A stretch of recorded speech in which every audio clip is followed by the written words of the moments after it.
So I am recording. This will be shared. I will also make it available to you folks if you want it. But this is going to be, most of the time I don't share classes publicly, but I'm going to start to do that just because it's a good practice.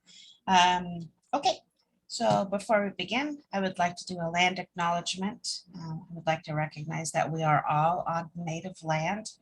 I am currently on Kalapuya land, and I'm grateful to be able to live, work, and learn on their land. Okay, so Maria may remember this from last time, but it's very important that participants in these classes are comfortable with interrupting me, which I know flies in the face of all things Zoom. Like, don't interrupt, just, put it in the chat or do something else with it. I want you to interrupt. So let's practice. So I'm going to talk for a little bit, and then I would like one of you to interrupt me, please. So it's been hot for a couple of days here, and my dishes got piled up because I just did not feel like doing dishes in hot soapy water because I don't have a dishwasher, doing dishes while it was hot. So just this morning I got all my dishes done. Pretty proud of myself. And while it was really, really, really hot, I fixed my leaky bathtub faucet, which was great fun because I broke. Are you in Portland? I'm in Salem, so I'm just a little south of you. Yeah, Okay. very good interrupting. Okay. So the interruption is important because although I have slides and I have a scaffold for the way that I think that this conversation would go, this is still your class, right? Like, so it's important that if you have something to ask or to add, that you do that because somebody else is probably thinking that too. So don't hold back on me. If I'm the only one talking, feel free to just unmute yourself or just shout, just yell. If somebody else is talking, do the little hand raising thing and I will catch up with you. Okay, so we are talking today about tracking, specifically about tracking the Pacific Stoa way, the holistic financial coaching way. And it's very different. So there's going to be some time that we're going to talk about sort of the philosophy behind where we are going with tracking. What I don't want it to sound like is that tracking the way that I'm going to teach today is just a thing that sits all by itself. It is a means to an end. It's like step one of moving towards the B word, or budgeting, which I don't like and nobody likes. I hate that word. So let's open up with your name, what you do in brief, and ways that you've seen people try to use, or ways that you've seen people try to track. I'll go first because that's not fair otherwise. My name is Hannah. I'm a holistic financial coach, and what I've seen is that people try to keep their receipts as a form of tracking. I'm Maria. I am a KTP housing coordinator. Della and I work closely together. She refers clients to me. She's the career coach, just so you know what our relationship is. Gotcha. Yeah, and that's why I thought it'd be really cool for us to come together, because we're starting to meet with our clients now to talk just about that, because our program is coming to an end, and we want to make sure that everybody's ready to stand on their own 2 feet, hopefully in the next couple of months. And I guess anymore people, I ask people for receipts and they won't even bring them to me, and even when they're charging stuff on my credit card, I don't understand. But anyway, basically, I'm not gonna lie, Hannah, they don't. Yep. In my experience, people don't, period. Yep. There's a reason for that. Okay. Yep. So Della, you're up. That's the most common thing that you're going to see. Yeah. Yeah. Okay. Yeah. I'm Della. I work for IRCO, KTP, career coach. So I enroll people who are looking for housing and career support, and then I refer them. And then they, once they're housed, they come back to me to either look for better jobs or look for different kinds of work. So, and then the budgeting thing, even in the other programs that I've worked at, people don't generally nobody knows their own bills. If I ask them, they'll have to look it up to see, nobody tracks, nobody budgets. I mean, this is stuff that I'm learning to do now when I'm 35. So Uh-huh. I don't know anybody who really has like a good handle on their budget. Yeah, yes, again, that's very, very, very common. And that does not, that is regardless of their income level. So like, especially with my client couples, I have clients who are making millions of dollars a year and they're not tracking either. So it's not based on income level or education level. It is a systemic problem, right? Like there has to be a point where we look at this and say, are we doing this wrong as a people? And the answer is yes, we're doing this wrong as a people, right? We're not passing on good tools. We're expecting, here's your budget, here's your tracker sheet, fill it in, and the rest of your life will be fantastic. And that does not work. So yes, what you're seeing is very, very common. And we'll dig deeply into that here when I pull up my slides. Let me go get my slides. I think there's also a lot of shame. Sorry, people, I'm talking with my mouth open. My brother just made breakfast for me. Hannah knows I'm eating it. Della, don't mean to be rude, but Does not matter. It doesn't matter. Della, don't mean to be rude, but I'll offset it by saying your hair looks really cute today. I like it. Oh, thank It's very you. bouncy. It's very cute. Anyway, a lot of shame surrounding our finances. I think I had a friend who, and I know she makes good money. She's been working at the same place for 25 years, whatever. Never wanted to talk about it. She was afraid to apply for a car loan because she was afraid of her credit report. She didn't know. Yep. She didn't know and she didn't want to know. She was terrified, Yep. So, yeah. Yeah. No, I have one of my clients, a couple, pays their dog walker more than they pay me. And Oh, when they man. began, they have no idea how much they have coming in and going out. So this is all the way through our world. And the reason I'm saying that, especially to people who are in service of others, is normalize this for your folks, right? Like this is everybody. This is not them. And what you were just saying is absolutely correct, that there's a lot of shame in this, and we're going to talk about that a lot today. And then next month, when we're talking about restriction, we will be talking about the impact of shame, judgment, restriction, remorse, regret, all of that good stuff, guilt, all of that, and why we use that as a tool. But you're going to hear some of that today. So today we're talking about tracking, and we're going to be talking about sort of the big picture philosophies on budgeting as well. And then we're going to take a break at about halfway because I'm going to need one. And yeah, the hint here is like why budgets are so hard to keep. Sort of that. This is sort of the first of this class series, and it is not you, and it's not who you're working with. So what to expect from this class, we're going to be digging deeply into why traditional budgets are so hard to keep up with, reframe how we think about the B word, budgeting, and we're going to learn the first 2 steps to creating the right kind of budget. And there again, that's because tracking is not all on its own. It is a means to an end. So, all right. So you are going to teach a class to 100 pupils. Oopsie, go back. You've got 100 motivated, intelligent class participants, and you're going to teach them a budget. This budget is a pre-made budget. We'll talk deeply about that in a moment.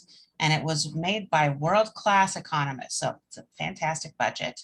Your students are bright and highly motivated, and you are a brilliant presenter and you don't have anything on your shirt. So this is going to be a fantastic class. You're going to leave this, you're going to teach this, and then your participants know that you're going to be checking up on them. So you've got 100 people in your class. Let's say you check in at 1 month and you've taught them this budgeting system. They've been running it for a month. How many of them do you think are still keeping with that budget? After a month? Mm-hmm. 5. Maybe 10%. Maybe 10%. It's about half. Oh, half. Okay. Some of that half are lying, right? Because they feel accountable, right? They don't want to make the teacher feel bad. So it's probably closer to your guesses. All right, so you're going to check in again at a year. So 1 year later, how many do you think are still keeping with this budget? I mean, I would say none.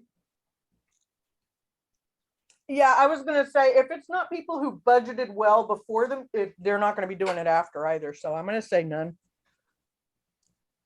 None, right? Right. So you as the teacher get to look at this and say, oh, okay, we have 100% failure rate. That doesn't happen very often. So where's the problem, right? If some of the pupils weren't motivated, that means some of them were. If that was the motivation or being serious about it or being smart enough, if that was the problem, at least some of the people would have kept with it, right? If your personality or presentation, or they didn't like you as a human, wasn't everyone's liking, some of the people would have stayed with it, right?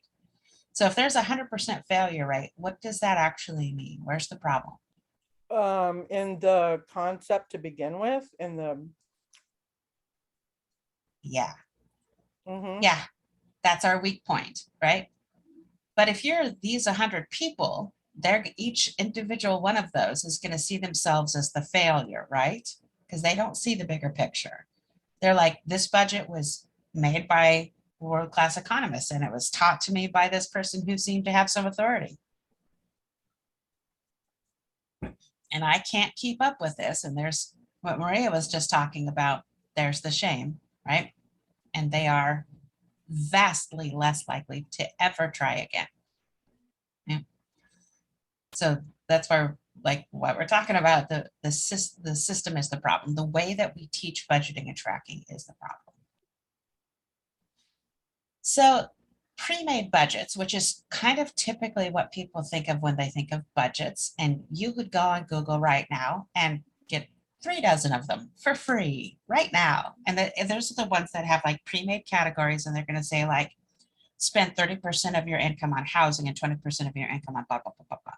And in the nonprofit resource world, frequently, especially I know HUD does this, that's a requirement of funding, right? So the pre-made budget still has to get slid across the table, but Oh, and we it's can ugly. also, I've seen it and it's ugly. it's bad. It And never works. I think I told you, I don't know if I told you, but I know I've told them before in the work systems meetings. The people who are giving the budget, like, so the worker, right?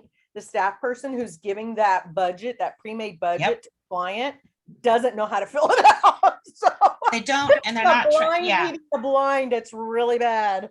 it's super, and it's, the expectation is, well, I handed them the budget, so they should be fine now, right? Uh-huh.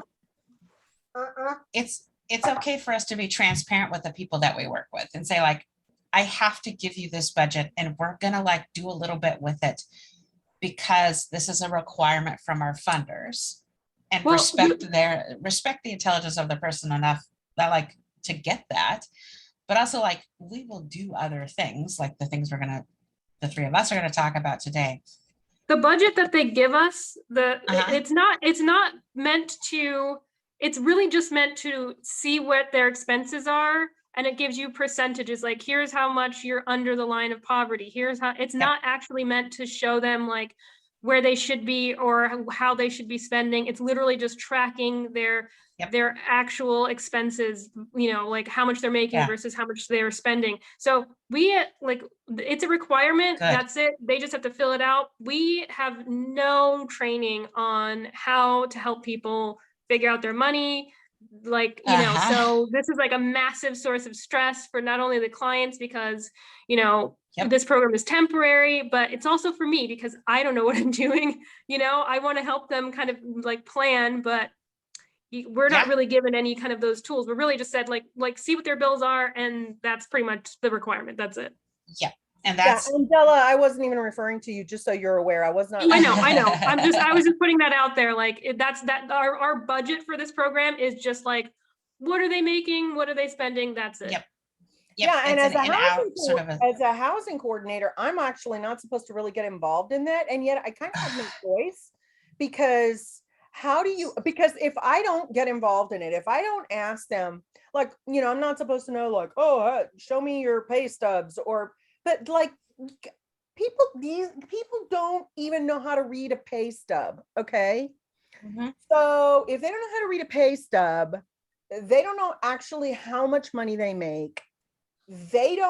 All they see is the money that gets direct deposited into their account. They Yep. spend it till it's gone, and yeah, it's huge. It's a huge problem. And Della and I have worked really hard to try to figure out how to set our clients up for success. And we're kind of clueless still, almost a year into this. And you're going to hear me echoing this a lot. You can't use a tool you've never been given, right? So if you guys are expecting yourselves as the helper to somehow magically help the people that you serve with this without being given the tools yourself, that's an unreasonable expectation, right? Like, it goes both ways. You have to be given tools in order to pass them along to the people that you serve. And there are many, many, many things that need to be passed on.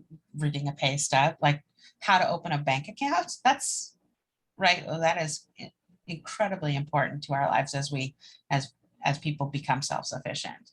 But yeah, if you haven't, I could rant for days about that, and specifically in the nonprofit world. Like, that is an expectation that you guys are just supposed to somehow do magic. I don't know how that works. And especially if you've never been given the tools to do that, it's not realistic. I will move on. Okay, let's move. Okay, so we're going to talk about 3 different sort of budgeting philosophies, and these are very big.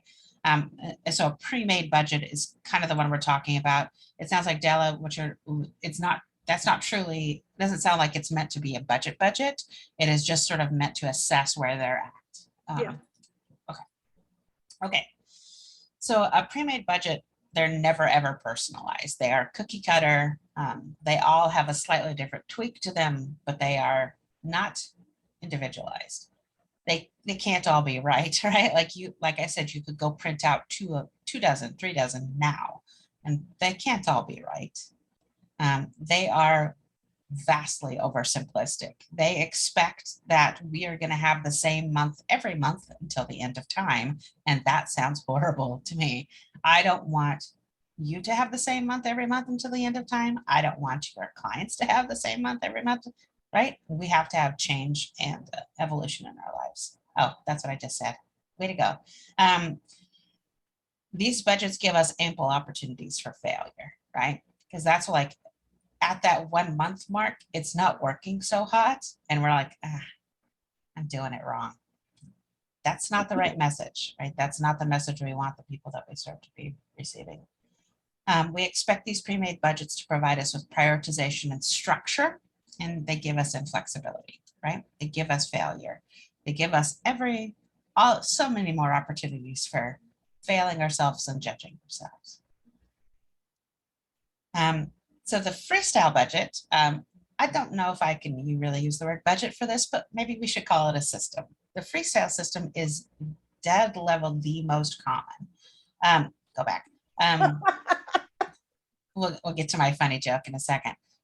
This is absolutely the most common. And again, across all income spectrums and across all education levels, the freestyle budget is what people are doing. So, okay, so it says, the picture says, I'm about to check my bank account, and me to myself, I'm guessing I should probably have about $200 left. And the bank account says $3.62.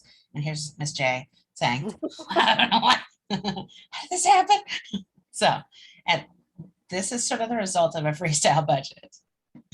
So whether it's little stuff or big stuff, what the freestyle budget does is it takes every individual choice and makes a special situation out of that. That's something from psychology that they call framing. And this isn't necessarily having to do with money choices. It's just basically any choice, where we take this little choice that I'm making and we're putting a nice little frame around it, saying this is different than all of the other choices that I've made. It's just this one time. That's sort of like it's just this one time, or this is just this one situation is the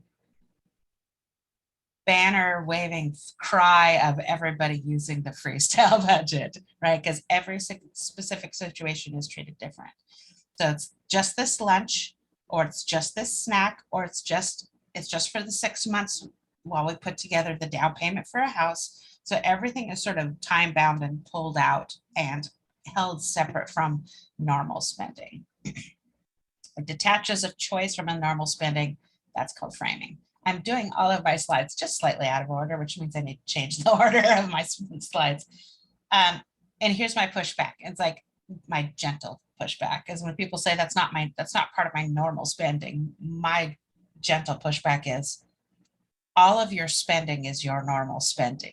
That's what your normal spending is, right? Like if coffee and eating out and gold-plated toilet stoppers is what you spend your money on, that's your normal spending.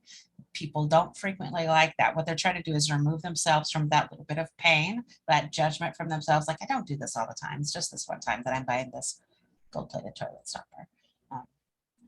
And yeah, it's all of our spending is our normal spending. It's so funny This the is- crash dieting for your finances, because this whole time that's what I've been thinking. It's like, Yep. New Year's resolution, I'm going to go on a diet. I'm going to start my budget. Uh-huh. And, a month later, you're like eating ice cream every night and, stopping at Starbucks every day. So Exactly. And we will talk about this a bunch next month when we talk about restriction, but there is always going to be rebellion or resentment or both. And it doesn't matter if we're the ones doing the restriction to ourselves, right? It does not matter if somebody else is doing it to us or we're doing it to ourselves. Our brains don't care. And what happens at the end of a crash diet? Yes, you eat the whole cheesecake. you binge. Yeah. Right? And Yes. we keep expecting that to work. And all the time we get the opportunity to say, I fucked up. I'm sorry, Della. I should have said that. This is a swear okay zone. We're all, That's totally it's a safe fine. place for swearing. Okay. And again, yes, this is the most common spending mindset. This is where when people come to coaching, everybody starts here. Everybody. It's just this once. It's not going to make a difference. There's a weird kind of funny optimism that goes in with the freestyle budget that borders on magical thinking. So it's just this one time. Problem with the freestyle budget is that it's always, always, always reactive. It may seem like we're sort of thinking ahead with some stuff, but it's always putting us behind the 8 ball. Doesn't allow for looking into the future, detaches us from the future. It makes planning difficult or almost impossible. It is stressful and exhausting. All of our spending begins to feel prohibited, right? Everything is restricted. Ample opportunity for blind spots. It's real hard to see stuff coming at you if you've got your, if you're tucked in to a freestyle budget. So what we want out of these freestyle budgets, and we want them to be easy. We want them to give us some flexibility, and we want to just live our freaking lives, man, right? We want to be able to have down payments for houses and go out to eat, right? But what we get out of the freestyle budget is we get uncertainty, avoidance, and crisis.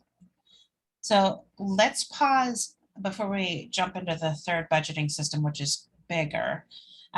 What are your thoughts so far on the pre-made budgeting system and the freestyle system?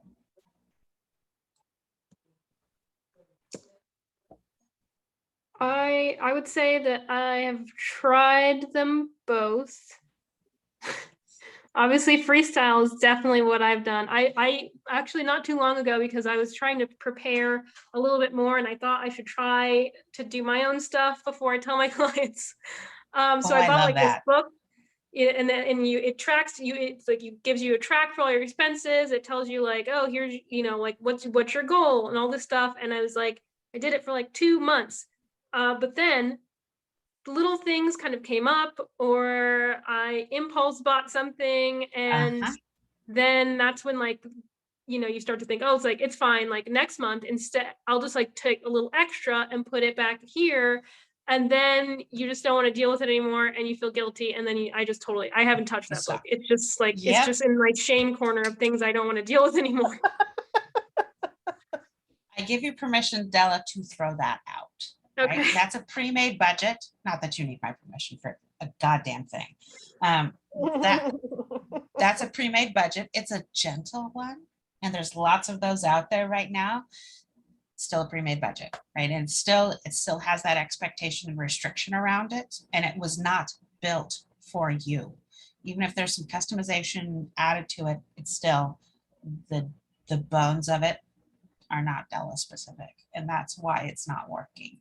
It's not that you fucked it up, because that's immediately where we go, right? That's where the shame and guilt is from. It's like, ugh, what's wrong with me? Right? That's not the message that I want you to have, certainly. And I also I do appreciate, it's hard to, when I'm training other coaches, that's what they're like, I have to do this. I'm like, yes, we have to build your system first, right? Because otherwise it feels really bad to be talking about this with somebody else. And if you have built yourself a successful system, that's fun. I mean, it's a lot of fun. But there are some particulars. That's why this is spread out over multiple classes. It is not fast. Building a money budgeting system is not reading a book. It is not me handing you a piece of paper and going, have a nice life. It's slow on purpose, but I'll talk more. Any other thoughts or observations, Maria? Oh man, my budget is just, I mean, it's not a hot mess, and I'm a budgeter. I am by nature. I've always been, I remember when, I was like a $350 a week secretary, legal secretary, and single mom, and, trying to make sure that I got everything paid on time. So I was always stressed out. And my sister would, and my sister, I swear to God, my sister is exactly the opposite. She's also single mom, 2 kids. She's just like, you rob Peter to pay Paul. It all comes out in the wash, and Freestyle. Freestyle, exactly. Just Freestyle. whatever, look at this cute little thing I got on sale. Look at this cute little thing I got on sale. Look at this then all of a sudden I'd find out, oh my God, they put a lien on my house because I didn't make the association fee payment. And I'm like, but if you could have not bought all of those cute little things that you got on sale, you might have had the money for that, right? So we have very different philosophies. And, I think that, 30 years later, we probably still have very different philosophies. And I don't know that either one of them works particularly well because, she just sold her house for $800,000 and she just bought a $500,000 house, made $300,000 on it. And I'm like, literally living from paycheck to paycheck in a rented, so I don't know, man. I don't know what works. Okay, I want to be real careful right here that you are looking at the result of, it's that there may be more luck involved in that or just randomness involved in that than seeing it as a result of budgeting. I was going to say that there was definitely some luck involved there, and then it's different temperaments too, somebody I mean, you get lucky, you will get in with a company that you that you are comfortable working with, they're comfortable with you, they love you, you get raises year after year. I mean, she knows that she's been super lucky, Yeah. And I've just taken a different path, a completely different path. So I'm not uncomfortable with where I'm at all, Okay. But what I'm telling you is in terms of finances, I don't know, man, I got nothing for you because I've always been the super strict budgeter, and never made a late mortgage payment, even as a, single mom with not even getting child support, never made a late payment, nothing, always my bills on time, great credit score. And yet, I'm broke. I'm literally broke, all the time, working 2 jobs, so I don't know. So I want to dig deeply into this right this second. We're going to withhold. We're going to save that because when we talk next month, and I hope that you both can be there, we're going to talk about restriction. And that is, I'm calling this the poverty of restriction. We're going to talk about why why this is all a setup for failure. And we're going to talk about something called the just world fallacy. And I will let you Google that because it's not of my invention. The just world fallacy says basically good things happen to good people and bad things happen to bad people. No, they And don't. it's right. We know that at the front of our brain. Shit happens, period. Shit happens sometimes, man. We all know that asshole person who we don't want around our kids, that good crap just keeps happening to. And we all know the most intelligent, sweetest, most wonderful person in the world that has gotten cancer. So, I mean, Right, exactly. And you know what? So that's why whenever anybody says to me, I just have to put this out there since you brought it up. Every time somebody says to me, things happen for a reason, I'm like, that is a recipe for shaming ourselves, right? Because if bad things happen to me, or if like I don't get a car loan or I don't get the job I want, the quickest way that we think about that is, what's wrong with me? What did I do wrong? Man, sometimes we just don't get jobs, right? So it's the good things happen to good. or they, or they say that things happen for a reason because everything happens for a reason. There's a plan. It's God's purpose, whatever. And I can't wrap my brain around any of that because I've seen too many really bad things happen to really good people and go, ooh, who is this sadistic, SOB? Yeah. You know what I'm saying? Like, I don't understand. Della, this may be going off. I don't know. This may be going off. No, it's totally like, a coping mechanism when you are poor and you don't have a lot of power and things keep going wrong. It's just comforting to think that, like the other day, I don't know if you read my text message, but we have a mutual client who she has been, Yes, for years. I saw that and I hadn't responded to it because it was like my jaw dropped and I literally didn't know what it was bad. So and basically, and we won't mention names, but no. What she's basically saying is we have, and honestly, I wanted that client to come to this today. She wasn't, she worked last night, so she's sleeping. So her only days are off red. But so she had something really bad happen. Of all of the mutual clients that Della and I have, this is the one who has probably taken her situation the most seriously. She has worked the hardest and overcome the most, and has been super super anxious about the fact that she knows she's got to start taking over her rent payments pretty soon and super stressed out about it and been trying really hard to save and texting me about how much did you say you wanted me to save this month and everything. And then all of a sudden her savings account just got wiped out because of of all the progress that she made. It was just wiped out because of what, like some it was a state fee. How did they get access to her checking account is what I want to know. Because of her taxes, because it was a state fee that she owed. They apparently, like, they'll try and warn you. They were calling an old number, so she had no idea it was coming. All of a sudden, basically her entire savings was wiped out. And she said, like, oh, at first I cried, but then I was like, okay, well, like, maybe this is a good thing. Like, maybe, maybe it's fine. Like, what else can you do besides, I mean? Like, she could crumble, or she could say, like, maybe this is for the best in some way. It's just like a coping mechanism. I see people who do it all the time. Like, oh, like, there's a plan, or it doesn't even have to be religious. Sometimes they're just like, how can I frame this in a way that doesn't make me feel like I'm going to fall apart and I have zero power in my own life? Exactly. Yeah. You're absolutely right. It is a protective strategy. They're doing that for a reason. It's heartbreaking because it's like, sometimes there's not a reason. It's you know what, I feel crushed for her. And it makes me feel like I feel like everything that we're doing, if like she was our client who, if for trying is what she gets brownie points for, or any of these people get brownie points for, she definitely gets the most for that. And yet she's just basically, I think she just finds herself, or I'm sure how she could feel like she is still at ground zero, like she's made absolutely no progress. And it's heart-wrenching because it's, it's just heart-wrenching. I'm going to drop out of this for a second, just because is it okay if I share a tool with you real quick? Yeah, Yeah. go ahead. This So- is your show. No, it's not, it's yours. I will. So when those setbacks happen, and they always in some way happen, little ones, big ones, it does not matter. It's going to happen. Like those reroutes are going to be there.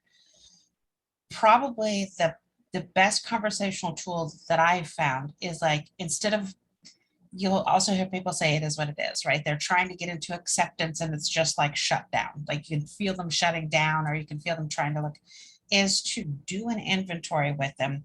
So I don't know how long you've been working with her. Maybe you could go back to before. So just for example, let's say you've been working with her for 2 years. So you can have her go back in time and look at, so let's think about 2 years ago. And think about now. How is your life different now than it was 2 years ago? And have her inventory this out. And the best skill that you have when you're doing one of these inventories is to shut your mouth. Is to just let them go, because they're gonna go da, da, da, da, da. I don't really know anymore. Da, da, da, da, da. No, I don't. It's not right. And that you can help. Like it was like, well, you've been working with me for 2 years. That's something different. Your mindset and your stress level has changed, and so you can add in your stuff and get them thinking about the way that their lives has changed. And because we can look at them from the outside and say, no, no, no, you're not the same person as you were 2 years ago, right? But us saying that to them means nothing. They really need to inventory that out for themselves. And then they can see, oh, my life has changed. Oh, I do have more resources. Oh, I have more internal resources, right? Like I'm not the same person. I react to things differently. That kind of inventory out of crisis is a good way to sort of offset. Like I've literally had people like carry that little list around that they may like it's on their fridge, and I'm like, this is the way things have changed for me. Because crisis does a number on us, and it tells us that we're going to live like this forever.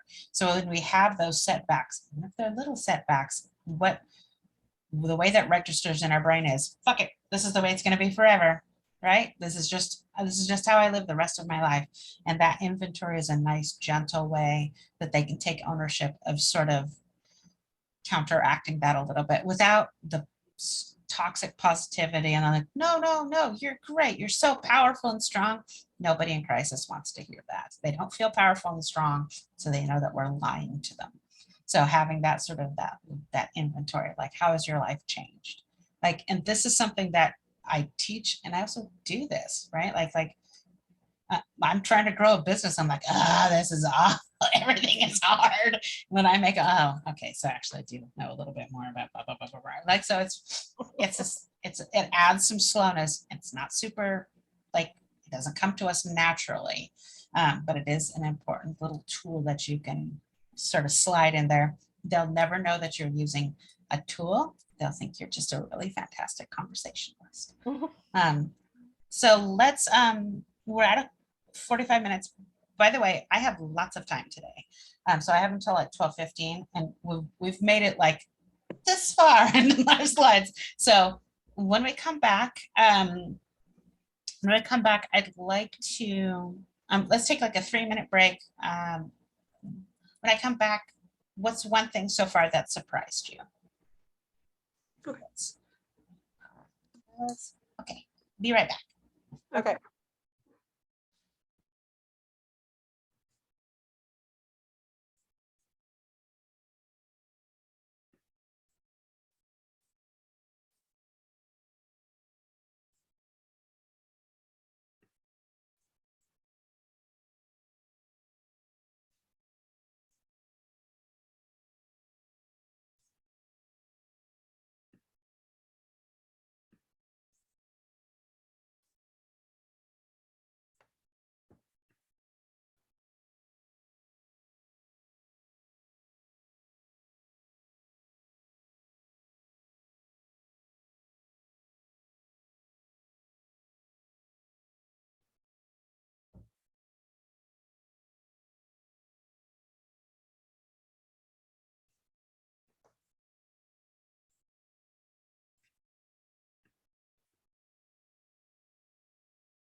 Okie dokie, I'm back whenever you guys are back. I'm here, hold on. Someone's tippy tapping their hair.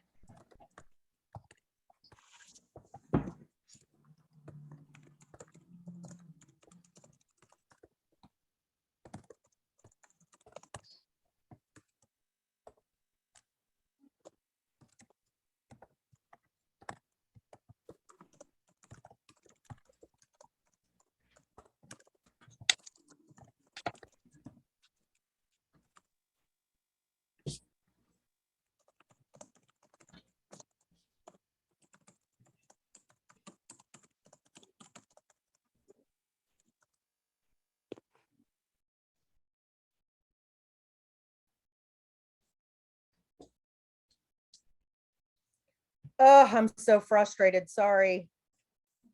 You okay? No, I'm so irritated right now. Ugh. Sorry. No, it's okay. Take You your know, time. Della, I'm just gonna complain for just a second, okay? I'm gonna just go off on a little teeny tiny rant. Della, you know, yeah, and I know you know who I'm talking about, you know, send a document and say this lease needs to get signed. And you very specifically say it needs to be initialed on every page and it needs to be signed on page 10, 17. And I'm doing this from memory right now, okay? I sent it yesterday. 10, 17, 21, 22, 23. Signed on every one of those pages where his name appears. I get a 23-page document back with initials on one page, and that's it.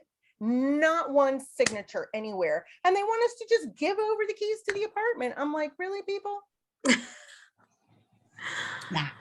Honestly, it sounds like a lot of my clients, like, you're just like, here are some No, very but simple, it's not the detailed client. instructions. It's not the client. It's not a client. It's the career It's not a coach. client. Who is It's the career coach who did Oh. not get the Oh, yes. client, who Oh, yeah. didn't follow the very specific instructions that I sent to them for getting, because what Yeah. happened was the client couldn't make it to the property manager's office on time because client works from 5:30 in the morning until 3:30 in the afternoon. Okay. Right. Yeah. And wasn't going to be able to make it to the property manager's office till like 4 o'clock. Office is closed this week at 4 o'clock. So I get him to send me the documents and I forward it to the career coach, you know, and I say, get him to come into your office and get him to sign the documents and we'll give him the code to the apartment. Okay. Because it's a touchpad, right? Mhm. And I'm very specific. Just get him to sign on these pages and initial on every single page. And I get it back literally blank except for an initial on one page. I can't do that. I can't do that. But I don't blame the client because, you know, some of our clients are extremely unsophisticated. Okay. Yeah. So they don't know. They are relying on us, Della. And this is what I'm talking about. This is what I get so frustrated about, which is why I love you. Because if I sent the same document to Della with those instructions, I promise you every T would be crossed and every I would be dotted, you know? It's funny. I actually brought this. So there's a woman at ERCO who does training. She comes up with different trainings for career coaches. And I have such a problem with this very specific thing. Like I'm very careful with my emails. Written communication is very important. When I give instructions, I try to make them simple, but detailed and very easy to follow. Nobody reads my emails. This happens, it's not just her, but I've had the same issue with this particular person. This is like a common thing, which is kind of scary considering we're all career coaches and we're supposed to be helping people understanding how to like be professional and communicate and listen and read instructions. So I had to bring up like, hey, can you have a training on just reading an email? I'm just reading an email and responding to it. Read a whole email, just read the entire thing and then respond. Don't read the first 2 sentences and maybe the last word. Yeah. And she's like, no, this is a common problem. Like I'm trying to come up with something for that. Oh, yeah. How about, I don't know, maybe a training or whatever. But I think that, you know, the larger point here is that if we're the ones trying to help our clients who, like I said, in almost all cases are, fairly unsophisticated. Listen, they may have experience in their particular job, whatever it is. Let's say being a caregiver or whatever. But outside of that, there's a whole world that they have to deal with, that they really don't have any experience with or any understanding of. So it's our job to help them through that process, Yeah. right? And this is the kind of help that we're getting, that they're being given. It's unfortunate that this client is going to have to sleep in his car again tonight, or had to sleep in his car again last night because this didn't get done right the first time. Yeah. There is such a thing as paperwork trauma. You just hand somebody a stack of papers, they're gonna go, Well, do their right, which best, is but why yeah. I try to be Yeah. very specific with the instructions. This is what you need to do. It's not rocket science, but you need to pay attention to detail. And they don't even, if they're not paying attention to the detail in the email, how are they going to get the paperwork right? No, they just. I'm So sorry. yeah, and that's okay. It's just, and this is just, it's daily. And I think that there's probably a really high burnout rate in this industry because, in this, You're not wrong. I The bet. capable ones, yes. Yeah, Yep. but Yep. you get frustrated with dealing with people who, just like Della says, can't even read and respond to an email. Yeah. Just read it. All you have to do is, Just and then you read it. get an email like, wasn't this in a previous email of mine? Huh. Yeah. That's a little I passive stopped. aggressive, I have sorry. stopped repeating myself when I explain myself in an email and someone's like asks me a question. I'm just like, if you would, so I know you actually didn't even go past the first few sentences, and I'm just like, refer back to my original email. I stopped. I'm not entertaining Good for anymore. you. I Good for mean, you. like, it's No more different with enabling. Maria because she needs the paperwork, but for me, I'm just like, if you want my help, read my email. All right, Trying Hannah, to sorry, help you. I hijacked your meeting. No for a second worries. there, sorry. No worries. It's your fault. Okay. You gave me a break, so I went and checked my emails. Sorry. No more breaks. Oh God. People need breaks. Okay, so far, what, if anything, that we've talked about has surprised you? Nothing, because because I'm a budgeter and because I see how everybody else does it and because of the experiences that I've had and I'm old, nothing surprises me. Actually, you know what surprised me was that when you said, what was it, after a month, that 50% of those people had still stuck with that budget. Yeah. Yeah, I was like, really, that many? Our data is skewed there because I'm almost certain that those respondents were saying what they thought, the asker wanted to hear. So I'm sure it was much, much lower than that. That's just been my personal experience. So, right. Any surprises, Della? Well, I think just like looking through the like freestyle budget and just knowing like the framing and like I guess I never really thought about like why I fully stopped, I don't really think that like we just think about like our emotional process or anything when things like this are happening or when we kind of give up on something. So just having some kind of words for what's happening or a frame for what's happening so you can actually reflect and be like, oh yeah, totally, like it was absolutely shame. I absolutely do the thing where I'm just like, it's just this month, it's just this one thing, like I deserve it, I'm gonna make it up next month. There you go. Yeah. Just really thinking about all those things and actually putting them into some kind of framework is super helpful. Sweet. All right, so let's talk about the third. Let me ask one more question. Just absolutely. It might be random, but I'm just curious. It just dawned on me right now. So Della, you're so young and nobody really uses checks anymore. I don't even know if you bother to get checks from the bank. I know I haven't gotten a check from bank in years. Checks from the bank in years to write out a check. So therefore people don't have check registers, right?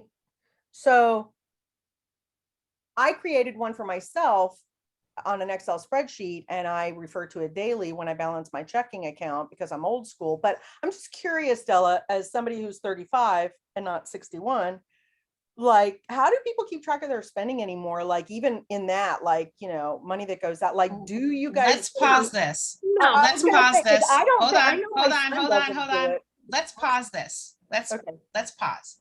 And that's an excellent question. But you cover it at But- some point.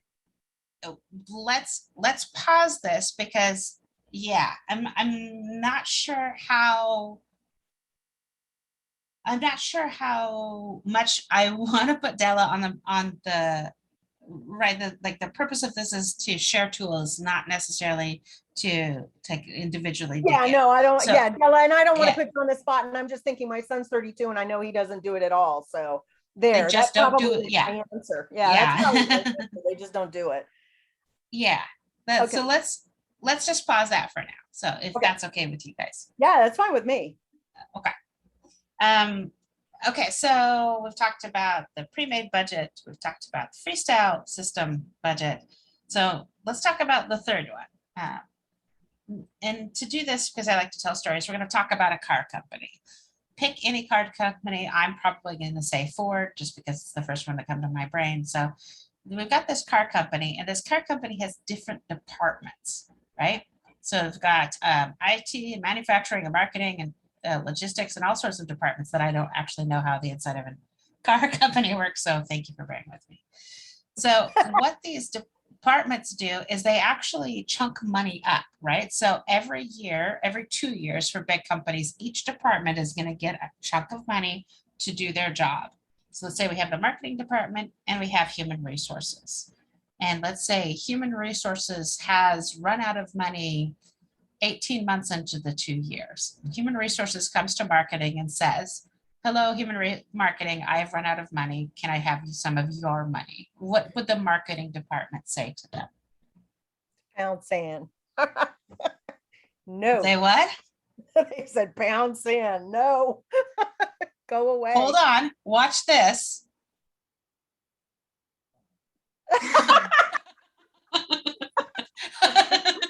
That's so awesome. Exactly. I didn't just make this slide this minute, so this has been the slide for a very long time. That's awesome. Okay, so why would marketing say pound sand to human resources? Well, for probably a variety of reasons. One, they've got their own internal budget and they know how they're going to spend it, number one. And number two, they're like, no, screw you guys. If you didn't use your money wisely, it's your problem. It's not our problem. Exactly. Yeah. Just because you felt like you needed to pay your executive of human resources vice president $400 million this year doesn't mean that's our problem, right? Right. So yes, exactly. So this is the bones, the very basic bones of something called the zero-based budget. And you guys are part of corporations and organizations and nonprofits, and typically the job of that department is to spend it all, right? To spend down to zero. That's why this is called a zero-based budget. So these departments are charged with stewarding their money in a nice way that they can spend down over a set period of time. And it's been used in corporations and private sectors since the 1970s. I don't care what Dave Ramsey says. He did not invent this system. It's been around for a long time. Okay. It is easy to evaluate every department's efficiency. So if you're the guy in charge of all the departments, like you can easily and quickly see the efficiency of each one of these departments. Like you can see human resources like spent a year early spending down their money, right? So it's easy to evaluate. It is easy to get rid of redundancies and unnecessary spending this way. Also, weirdly, contrarily, it can also result in redundancies. I don't know how closely either of you have been attached to like governments have a they do this a lot.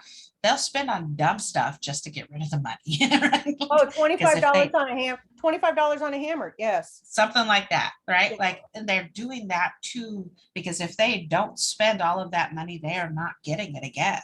So it can result in bloat. So it can be super efficient, but it also can be sort of bloaty.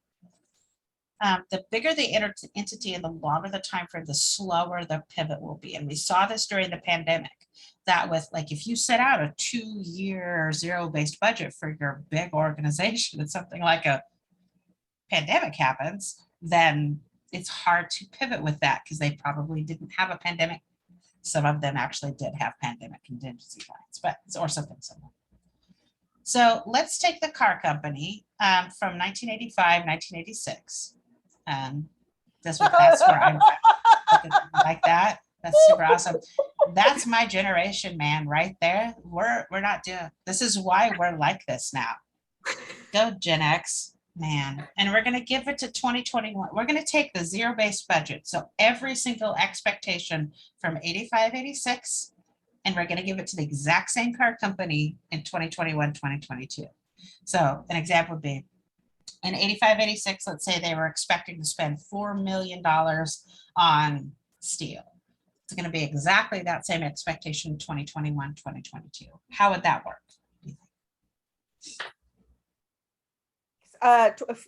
Say it again. If it's the exact same money, you're gonna produce a lot less cars, for one thing.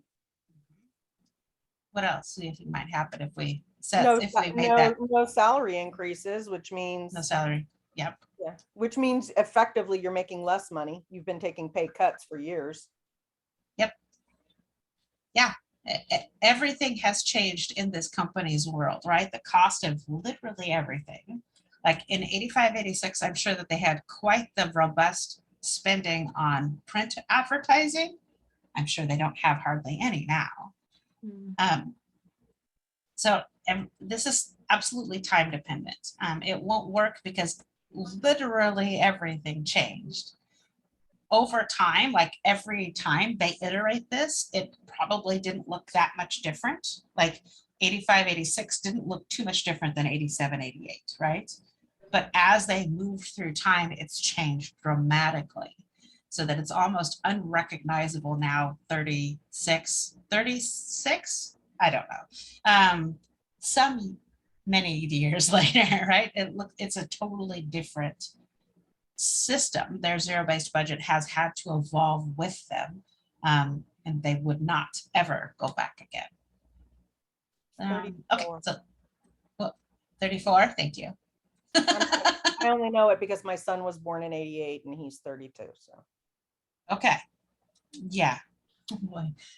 Okay, so let's look at another scenario. So let's take Ford Motor Company's zero-based budget from this year, from 21, 22, and we're going to give it to, let's say, the city of Seattle, this 21, 22. So exactly the same expectations that we have for Ford Motor Company, we're going to give it exactly, needs to be done exactly the same for the city of Seattle. How do you think that would work? It probably wouldn't, right? I mean, a car company needs totally different things than a city. Yeah. Different departments, different everything. Different everything, right? Absolutely. Everything is entity specific. So like I'm in Salem, I live alone. I live in a 1-bedroom teeny tiny apartment with an elderly jackass cat. My zero-based budget is going to look very different from another 50-year-old woman who's living in the same apartment complex, also with a jackass cat, right? Everything, even if our lives from the outside look very similar, we have different desires, we have different goals, we have different likes and dislikes, right? Right, we have different priorities. So everything is entity specific. And that's where like talking about those pre-made budgets, the reason that they fail so incredibly consistently is because they are super, super good at not fitting anybody's life, right? 100% of the time. So everything is entity specific. So every single person or couple or family that you work with will need to build their own system. And it's not as hard as it sounds. So what we are going for is sort of the best of all three systems. We're going to take the structure from the zero-based budget and the pre-made budget. Structure is how we carry forward our goals, our priorities, our values. Structure is how we communicate with future versions of ourselves. So I did mine runs the 6th through the 5th. For my personal budget runs the 6th through the 5th, and my business budget runs the calendar month, and we don't need to examine why it just happened that way. Who knows? That's just the way they've evolved. So when I'm setting out that budget for the month, I am telling all those future versions of myself, this is what's important this month. We're going to take some flexibility from going freestyle, and that allows for both internal and external change. And I think we can all agree that what you want for those that you serve is change, right? And if you don't have flexibility, you will not get change. You get stagnation. We're taking kind of the individualized system from the zero-based budget. We're going to not only allow for customization, but we're going to build it in. We're going to customize it on purpose. That is something called iterative development, and that's something that we're stealing from the business world. We're going to plan, implement, evaluate, and repeat. That's sort of the iterative development process, and that gets easier and faster with every single cycle. So I have a quick question. Yeah. So, just based on that right there, plan, implement, evaluate, repeat. So if we're trying to help our clients build a budget, we literally can't do it in 1 month. Like, it's something that it's got to be done over time. So really we should be like help, because that's what we're doing now. We're like into our second meetings with some people. And that's what we're trying to do. But I just want to make sure that I'm understanding that that's what that means, right? Yes, that's exactly what that means. That means that this is not a one and done deal. This is, it takes time to develop this, because what you are literally doing is helping them build a money system. And it takes some time. And we'll talk about that when we talk about tracking in a second, why that is so incredibly important to go slow, because we're building change and grace and development, and we're building that into the system intentionally. And we're taking a mindset change from zero-based budget that spending is expected, not restricted. So human resources is expected to spend that chunk of money. We wouldn't, like at the end of that 2 years, we wouldn't want to have come back and human resources go, yeah, I just didn't spend anything. We just didn't do anything. I just wanted to keep it as low as possible. Like they're like, no more, whoever's in charge of that human resources department is canned, right? Because spending needs to be expected, not restricted. Okay. So what we are building is a modified zero-based budget. That's as close as I can get to a name. So we're kind of taking from all three parts. Let's go back up a little bit. So this prerequisite that we're going to talk about next is the prerequisite. I teach this constantly. I teach this to people that I taught it to 2 weeks ago, right? We hit this all the time. This is the prerequisite of all prerequisite. Everything in my curriculum has to have this in place.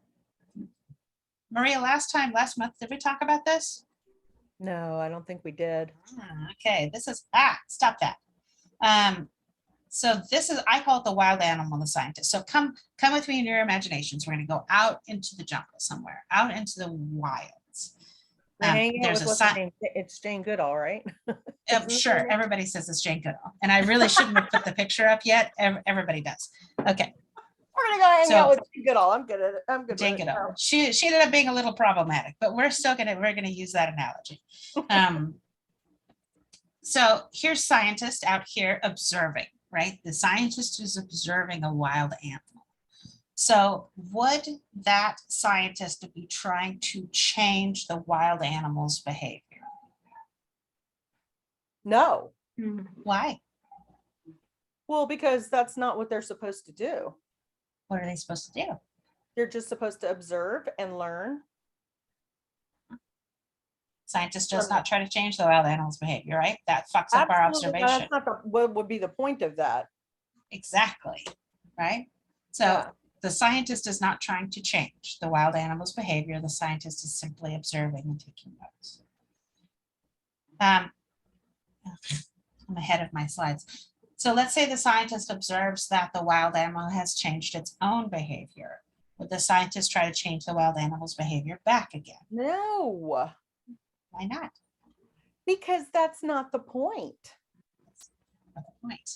The point is to observe and take And notes, learn right? from that. Yes, and learn from that. Huh? I mean, I'm an anthropology major. That's like, you're supposed to like literally almost not Ever. interact with them. You're supposed to just Observe. observe. You're supposed to observe and document. And yeah, okay. I see where Yep. you're going with this, I This is think. naturalistic observation. And look for patterns, right? And be curious. And that's what the scientist's job is to do. So let's say the scientist observes that the scientist's presence is disruptive or changing the animal's behavior. What would the scientist do? I'm sorry, say that one more time. I heard my work phone out there ringing and I got distracted. Say it again? No worries. The scientist notices that the scientist's own presence is disrupting the animal or changing the animal's behavior. What would the scientist do? Try to distance themselves so that they are not visible. Have you seen the the thing of the people with the panda suits Yes, trying to like, yeah, in China? cute. Yeah, like that, or wildlife photographers who will sit there and Yeah. just like stay in the same place for 24 hours so that they Yep. literally look like a rock or something like that. So the Yep. animals become accustomed to their presence, and yeah, like that. just go back to being a normal animal. Yes, Yes. exactly. So let's say that the scientist notices that the wild animal has eaten a large quantity of something disgusting. Would the scientist write down in their notebook, oh my God, that is the stupidest animal I have ever seen. I can't believe how stupid and disgusting that animal is. So gross. Ate all of that elephant poop. Is that what the scientist would write down in their notebook? Probably Not a, what, Della? Della, what would the scientist write? I was actually just thinking like my dog, yesterday I watched her catch a fly in her mouth and eat it, and I was just like, dog. Dog, okay. Dog. Oh, my Weirdo. son's dog does that too, by the way. I don't know how the hell they do that, but I think that's pretty cool. Yeah, no, Yeah. no, they're supposed to just go, you know, the whatever just ate that disgusting. I mean, you're not even supposed to say disgusting. No. It's just supposed to be Nope. elephant food. Like, you're not supposed to assign a value judgment Values. to it. Yeah. Yeah. Scientist does not judge, right? Right. Scientist just observes and take notes, looks for patterns, and stays curious. Right. Scientist's job is to observe and take notes. I'm repeating myself intentionally. So the purpose of teaching this is that I want my clients, and you want those that you serve, to be both. You want them to be both the wild animal and the scientist, right? You want them to be the wild animal, especially as we're beginning talking about tracking, because we don't want them to change their spending behavior, right? If you have them track and they change their spending behavior, we're going to get back shit data. We want nice, clean data. And that's almost an impossible ask, right? Like, I know everybody actually changes their spending behavior, but I want them thinking about that. Hannah said not to change our spending behavior though, right? Also, that's pulling apart that restriction a little bit, right? Like, we need, if we're after data, we need to be clean about that. And the scientist is observing that behavior and the reactions to those behaviors from a distanced and non-judgmental perspective. So that distance between wild animal and scientist in that person's brain functions as a break. Like, we get a little bit of a, I'm just observing. We're not judging. We're not making judgment calls. We're just observing. And this takes practice for some people, right? This is not immediate. Everybody gets it. Everybody understands what I'm asking them. Not everybody. Sometimes if they're deeply, deeply, deeply in crisis, they can't understand these words. Wait a minute. I just observe myself without judging. What, like, people who are deep in crisis, it's really hard to break into that. So this is the beginnings of being able to observe ourselves, our behavior, our spending without judgment. And this is critical for tracking, which means it's critical for building a budget, right? So what do you need clarification on of as far as the wild animal and the scientist? I mean, I don't think I need anything. I think basically what you're trying to say is, and it doesn't need to be a wild animal, but it can just be as a sociologist even, like just you're observing your subjects and you're seeing the behavior and recognizing it and documenting it and, like you said, looking for patterns and whatever, and not without any expectation of changing it, but just, I think you're trying to do the best you can. I mean, this is the thought, the phrase that comes to mind. I don't know if it's a good one, but being able to, and you're not even doing the best you can with what you have to work with, but what you're doing is observing what you have to work with. Yep. Yeah, and there's a reason I teach it as a wild animal and not another person, right? Because I want them to be thinking internally, right? And we are all little wild animals in our heads. And I want them to allow themselves to just be that critter, whatever they are. And so that makes it almost more elemental than observing another person. And especially if I'm working with a couple, I don't want them to be observing each other. I want them observing themselves, right? I don't want them, this is not a practice of observing everything else in the world. So that's why making them the wild animal is even a little bit more distanced than making them just a person I'm observing. Della? Yeah, I get it. It's, Okay. yeah. Okay, so the purpose of observing our, dang it, what is wrong with my clicky? Purpose of observing our behavior in this way is that it's objective, non-emotional, non-judgmental. We are looking for patterns, and our brains are naturally pattern recognizing machines. All human brains are fantastic about this. So we don't need to teach anybody how to look for patterns. It will just happen naturally. As they begin to observe, they will normally just begin noticing patterns. With those patterns, we can begin to predict future reactions and behaviors, and then we can begin experimenting or intervening or interrupting, which we're not going to have time to talk about today, but we will talk about in the future. I will say that as long as experimentation does not involve any sort of punishment or reward, it is okay to experiment, but punishments and rewards do not work. So we are evaluating the interventions and strategies, not you. And that we're calling back to that budgeting thing, right? Like we are evaluating the system itself, not whether or not you're doing it right.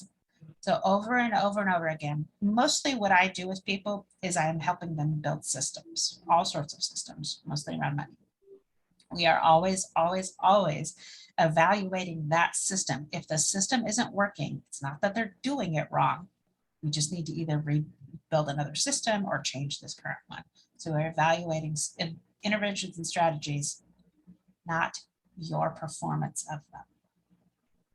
Okay, we're not going to do thought experiments because we're running out of time. No, we will do this later.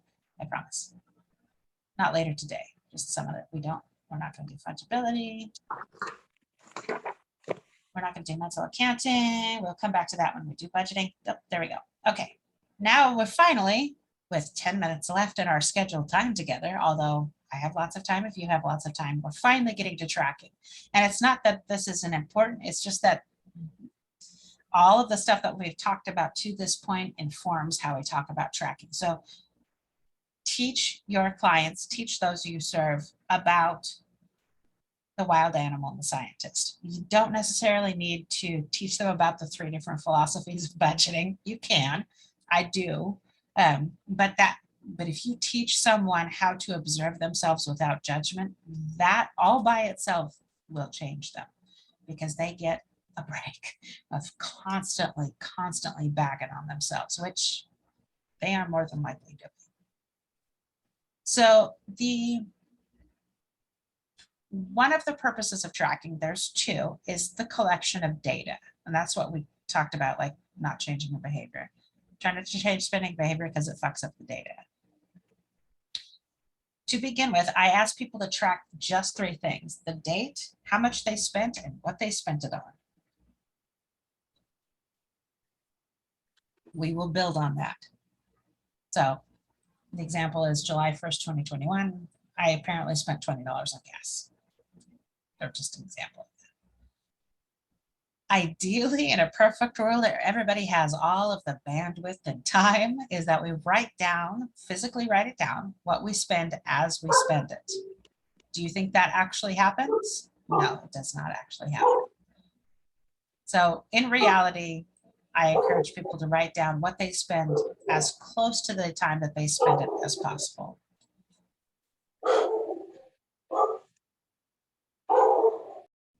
The second and most important purpose of tracking is the routine itself, the routine or the ritual of tracking. Tracking will never, ever, ever be a habit, and it should not be. Habits are too fast, and we don't have any, there's no thought in habits. That's the point of a habit. With a routine or a ritual, we're building in just a little bit of slowness, but not stopping. We're having a little bit of time to think about it. So a routine is what we're looking for. And in order to build that routine, I encourage the people that I'm working with to not go back in time. So if it's like, it's 11:22 right now, and if I'm talking to you and you're my client, I'm going to say, don't go back to this morning. Don't go back to the beginning of the month. Start right now, right now. We don't want people going back in time because that is overwhelming as fuck. It doesn't matter if it's 2 days. It doesn't matter if it's 2 weeks or 2 hours. People just, it is way too hard to do that. There will be, as people build this routine and this routine gets nice and nimble and gets robust, they will find a rhythm to how far back they can go in time. I don't ever tell anybody about how long that time is, but as they are beginning to build the routine, encourage them, do not go back in time. If or when people skip or forget, encourage them not to go fill in the blanks. Most people will track like freaking machines for 2 days. 2 days is the average. Things are going great. And then they forget for 2 days or 3 days or a week or 2 weeks, right? And then I remember, oh crap, I'm supposed to be tracking. That's okay. And prep them for this. Say, I know that you're going to start and stop. Everybody starts and stops. Literally everybody. Also, literally everybody thinks, Hannah, I'm the one. I'm going to start tracking and never stop. Nope, nobody's ever done that. Like when they have that gap, don't fill in the blank. Don't go fill in that gap right now, right? We are after data, yes, but the primary purpose of tracking this way is to begin to build the routine, to begin to build the system. So don't go fill in the blanks. When they know, they'll know when it's time to go back. So I just encourage restart, restart, restart, restart. Oh, you stopped for a couple of days? Okay, just restart, restart, restart, restart, restart. And I do this intentionally, use that language, and I'm intentionally repeating myself because I'm brainwashing them, right? Because one of the things we talked about with those initial budgeting systems and what you saw, Della, is that there's a tendency to, once I hit a hard thing, I stop because we avoid pain because that's what we do. That's a normal response, is avoiding pain. So if I'm chanting to them, restart, restart, restart, restart, restart, at some point they're going to hit a hard spot and they're going to go, oh, I just restart. Oh, that's it. It's super simple now. It's not a big deal. It's not a failure. I'm just going to restart, restart, restart, restart. What we're looking for, we are evaluating the system. So when we're talking about tracking, I'm going to be asking questions like, so physically, how do you think this is going to work for you? Do you think maybe writing it down on paper will work for you? Are you going to track on your phone? Like, what do you think would work for you? And so we're developing a hypothesis here, right? So we're keeping with that scientific language. And then their job is to go run that experiment. Like, I think spouses are great because they never are the same. So one spouse is going to be like tracking on paper and another spouse is going to be tracking on their phone. Sure. Okay. That is the way systems develop. So their job is to go evaluate that, like to go try it and see if it works and if it doesn't work. And if it doesn't work, guess what you do? You try another experiment, you try something else. So over and over and over again, I'm reinforcing to them that we are evaluating the system, not you. You're not going to be able to fuck this up because we haven't built anything yet, right? Like this is what building this looks like. So over and over and over again, we evaluating the system. 80% is perfection, and perfectionists do not like me. 80% is what we're looking for. When my clients reach the 80% mark on their tracking, I say 80% proficiency, and they say, what does proficiency mean? And I say, you get to tell me that. When they reach 80%, that they feel like this is like chunking along pretty good, we will move on. We will not move on until then. So I've had clients for 6 months and it took them 4 months to get to 80%. That's okay. We move it exactly their speed. I have also had clients come back and have this nailed and have it down to 80% in a week. So no expectation on how this takes, how long this takes. So that's move at their speed. Oh, I have a question. 'Cause I'm Yes. sitting here going, oh, like when I get into this shit, I get into this shit. So if I Uh-huh. wanted to be your client, like how much do you charge an hour? Sorry, I have to ask. It depends. It depends on how people want to work with me. I have like bundles. So for individuals and couples, and if we have time, I'll pull up the pricing sheet. For individuals is $140 per session if we're just doing 1-1-1-1-1. For couples, it's $160. A bundle of 5 is 10% off. Yes, is that right? A bundle, I don't know. I'll have to look at my pricing sheet. A bundle of 10 is 20% off. And then I have an intensive, which is $250 an hour regardless. And the intensives are intense. In 1 week, we're going to either meet 18 hours or 24 hours, depending on if I'm working with an individual or a couple in 1 week. So we're pushing all of this initial stuff where That would break my brain. Well, who would want to do it's intense. Yeah, Okay. they're called intensives for a reason, and they're intense for everybody. That's why they're $250 an hour, because I will not do anything else. Lots of laying down and sipping water and not Okay. thinking about anything. So it depends, and we could talk about that in depth if we need to, but it depends. Okay. So this is an example of an actual tracker. It is my tracker from 7,000 years ago. I don't know. I found this somewhere. So trackers are ugly. So if they come back to you with paper trackers, and people will download them and send them to me, I'm like, I don't need that. Like they're turning in their homework. That's not what this is about. So this is me tracking. There's those 3 pieces of information: the date, how much I spent, and what I spent it on. That's hilarious because I have, what I did. you know, memorabilia. I kept my old checkbook registers. That's awesome. Yeah, I found like, some I don't really, have really them here, old but I ones. think they were in storage someplace because I Uh-huh. did it because when I would look at them and I would see like, the checks that I wrote for my son's Cub Scouts or for his Uh-huh. I'd be like, oh man, I can't throw this away. I need to use. I have all these old checkbook registers. It's so stupid. Like a time No, capsule. it's not. We keep the stuff that we keep. So Mhm. okay, so before we carry on, we are at time right now. I am certainly available to keep going until 12:15, and we can break What off time and is it right now? it's 11:30. Yeah, I have a check-in with one of our clients. Yeah. Then I Okay. said 11:30. I really See if want you to keep can move going. it. See if you can move it. I know who it is, and I'm supposed to be in that check-in too. So just check with her and see if we can do it a little bit later. Real quick. Okay, let's see. All right, I'll text her. Ask her if she can do 12:30 instead.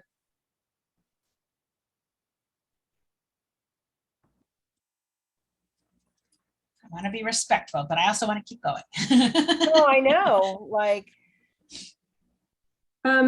Go ahead and keep going while I text her and see. We'll wait for you, Donna. Okay. yeah, this is super interesting. It's like you're like a therapist you're like a finance therapist. I love it. Don't, I'm not a therapist. So I always have to nope. I say you're a But- finance therapist, but All yeah. right. But I do have people that have introduced me or sent people to this is Hannah, she's my financial therapist. I'm like, not a therapist. You can't, don't say that. I can say coach. Coach is perfect. right? Because they're like, therapist gets real close to like, and I know some of the stuff that I do touches what therapy does. But I was like, but yes, this is, because it's holistic, it goes way deeper than most people think. It's like, oh Jesus, we are deep. I'm like, yeah, man, we're deep down, Right. man. Well, and the thing is that I'm looking at this going, yeah, like you're stripping away all of the judgment. So even when I've tried to help people with their finances or with budgets before, like I even see now, just with a little bit that we've talked, like what I'm doing wrong, which is basically telling people how to do it my way instead of me observing their way and going, okay, whatever you spend, Yep. let's just, I mean, I'll be curious to see where we go with this, but yeah, because I feel like I am probably the most budget conscious person that I know, and I'm the only one I know who like literally logs into her checking account every single day, her mom's checking account every single day, balances it to the penny every single day. What'd she say? She hasn't gotten back to me yet, but I just let her know like the training is still happening. Is there any way we can call you at like 12:30 or 1 or anytime before 4? But earlier she did tell me that she has a full-time job. Woohoo! Yeah. That's good. Listen, and just so you know, our other client, the one that I told you who texted me this morning and said, yeah, can you meet today? He said after 3 o'clock. Perfect. Okay, so yeah, we'll see if it actually happens, but Okay. I never got a call from our other client who said he was going to call too, but Yeah. whatever. Anyway, this well, I guess we should, because I told her that it's just still going on. So I guess let's just keep going. Okay. I think it's gonna be fine. Hannah, yeah, so yeah, I can already see what I'm doing wrong. And I can see, I totally get it. I mean, obviously I don't totally get it because there's still a lot to learn, but like I'm picking up what you're putting down as well. One of my boyfriends used to say. So I'm going to push back really, really gently against you saying, I see what I'm doing wrong. Right. And let's go back to that. In my own stuff, but in trying to help other people. I'm pushing back against you saying that you're doing something wrong.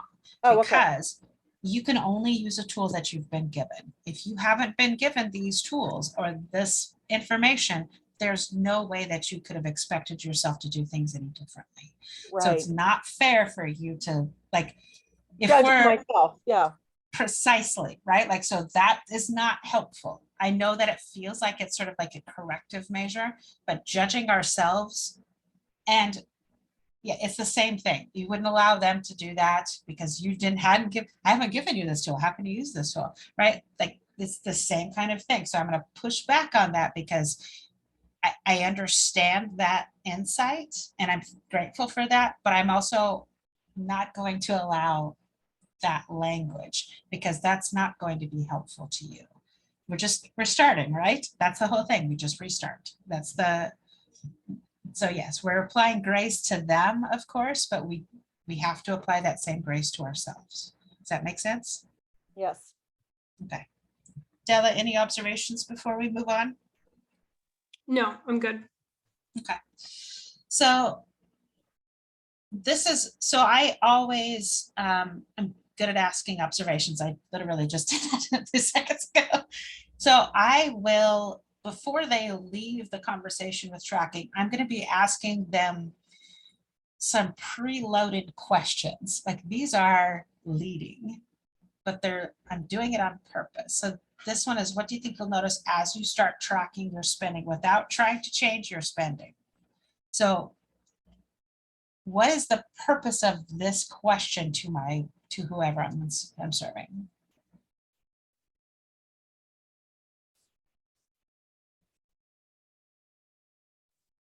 Why would I even ask this? I mean, I would think that the reason why you're doing it is trying to help them recognize patterns. Yep, precisely. And I'm also reinforcing a couple things too. I'm reinforcing that you'll be tracking your spending without changing your spending. Okay. And that my expectation is that I'm wanting you to notice, right? Just That's the observation language, right? I just want you to notice. Okay. So this is like, this is, they don't really hear us, right? We can say all sorts of things, and especially people who are in crisis they just are constantly thinking about their own little narratives. This is my sneaky way of sneaking a narrative into them, right? What do you think you'll notice is creating a hypothesis. So I'm sending them out into the world looking for noticing things. Hannah said, I'm noticing, I just noticed that, and they've made a brilliant observation. So this is a little sneaky. What patterns do you think you'll find? So by asking this question, I am tipping my hand that I want you to be noticing patterns. And they'll come back with all sorts of interesting things. What patterns do you think you'll find? People will say, I think I'm going to spend more when I'm working than when I have days off. And then so I write that down, and that's a hypothesis, right? So then when we come back again, I get to ask, you said that you might notice that you spend more in the days that you work than your days off. Did you notice that? And they'll say, no, actually it was flip-flopped or whatever. So there's no wrong answers here. This is all keeping with that sort of scientific language, developing these hypotheses, testing them out, seeing what we notice, looking for patterns. Oh, I love this one. What about tracking or you dreading?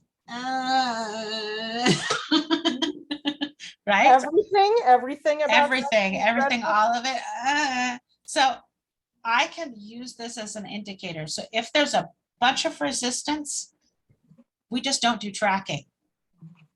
We just don't do it, or we don't do it right now, right? If they're really having a lot of stress or anxiety, remember about the wild animal? No. Scientists noticing that their presence is being disruptive, then you just back off. So we just back off, right?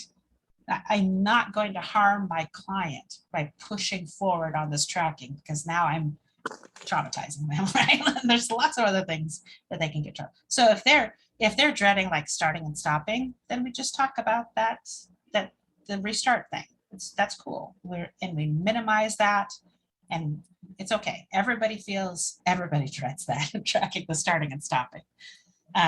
Or I'm going to do it wrong, right? And then we just reinforce that. But if their anxiety and their stress is so high that that they're dreading everything and they can't function, we are not going to track. We can do other stuff. We can talk about resilient stuff. That's typically where I'm going to go. So yeah, I could spend a whole hour talking about tracking and teaching them tracking. We make it to the part where I say, what are you dreading about tracking? They're like, I don't know. This is a lot. And that at 55 minutes, I can say, okay, then we're not doing tracking. I'm just not going to do it. We'll do something else. Then I'll fold in something quickly, a small little thing. Normally I'll just have them, go ahead. When you're talking about tracking though, I mean, I would think that anymore tracking would be easy. I mean, I guess I'm not sure what you mean by tracking maybe is my problem, because like, I know for me, for instance, right? First of all, I don't keep cash on me. Secondly, I don't even use my debit card anymore. So I use one credit card. It's impossible not to track with that because it's all right there. That's not tracking. That's tracking is what I said, is writing it down, literally writing it down, like on So what paper. what you're saying is you would want me to do that even though. Yes. Because if just keeping track of your balance or like checking your every day, if that worked, everybody would be fine because everybody's tried that. There's something weirdly visceral about writing it down or texting it or like physically keeping track of it, not necessarily on paper, but like doing an action. There's something weirdly, it makes it real, right? And your system is working for you. I'm not saying change your system. What I am saying is that I'm just trying to understand. Yeah, I'm trying to understand what you mean by tracking. When you ask clients to track, what are we doing? What is the expectation? Okay. Literally writing it down. I'm not asking them to go check their bank account, but They all do it. That's a good double check. Checking the bank account is a fantastic way that people double check. We all do that. The physically writing it down, or the writing it down on our notes app on our phone, or like typically I have people come back with the back of their Progressive envelope and 2 sticky notes. So it's just any shit that they've got around them they're tracking on. I don't care. The physically writing it down or making a note in your phone makes it real. If everybody, all of us, everybody has bank account access to do the check-in. If that, and I'm repeating myself, yeah, if that was going to work, we'd all be fine. It's not. It doesn't work for most of us. So, Della, I want to check in with you. What are your observations so far? I mean, I think that this is good for like for our program. Things are just really different. I think this is good in general, especially when people are employed. I keep trying to think like, how can we modify this for people who are frequently underemployed, who like, or I don't know, so some of our clients are employed or are looking for employment or have some kind of something, but sometimes we get people who haven't had a job in a really long time, or are just sort of like they have very little, and sometimes they'll spend what they have on something like, you know, I don't know, some might consider to be non-essential. I'm just trying to think of how to like modify. Well, I can tell you something. Okay, I can tell you something that Della and I are struggling with. Okay, like we've got some clients who literally have been employed the entire time that we've been helping them. Okay, I'm thinking of one client specifically has literally had a job since the one who said that we would, you know, Della, the one that we would talk with this afternoon. Okay, who finally came out of the woodwork.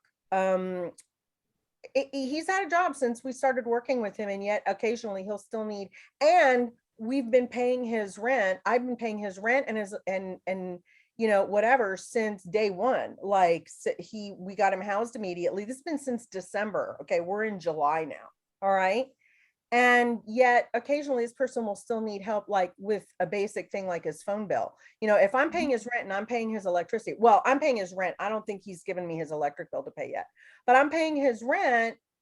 I mean, rent is where the majority of your money should go, right? It is the biggest chunk of your net income goes to rent. And if you're not paying your rent and you haven't been paying your rent for 8 months, why do you still need help with a phone bill? And I think that that's where Della and I are. I mean, I know for myself, and I don't need to speak for Della, but I think that I've spoken with her enough for us to go, what?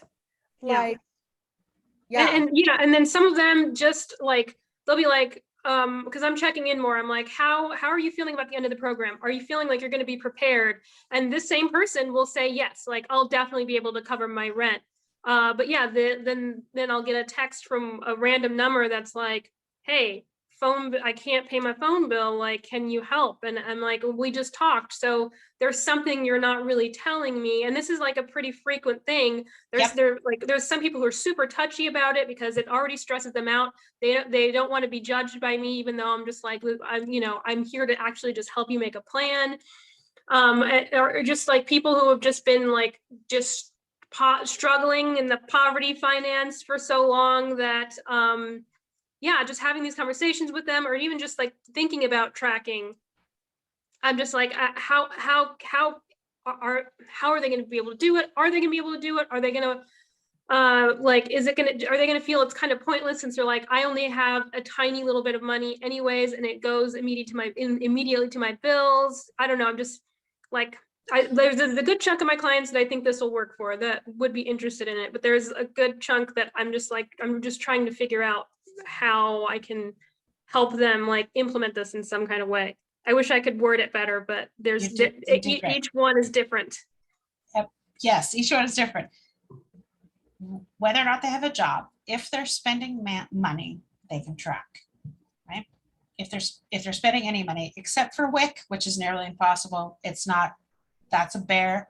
I've never asked anybody to track their WIC because you have to like do the equivalency. It's awful. But you Okay. can track SNAP, you can track TANF, you can Oh, track. so they should all- track those things, all Oh, hell SNAP, TANF, yes. everything. Oh, If they're okay. spending money, if it leaves them, if money leaves them, except for WIC, it can be tracked.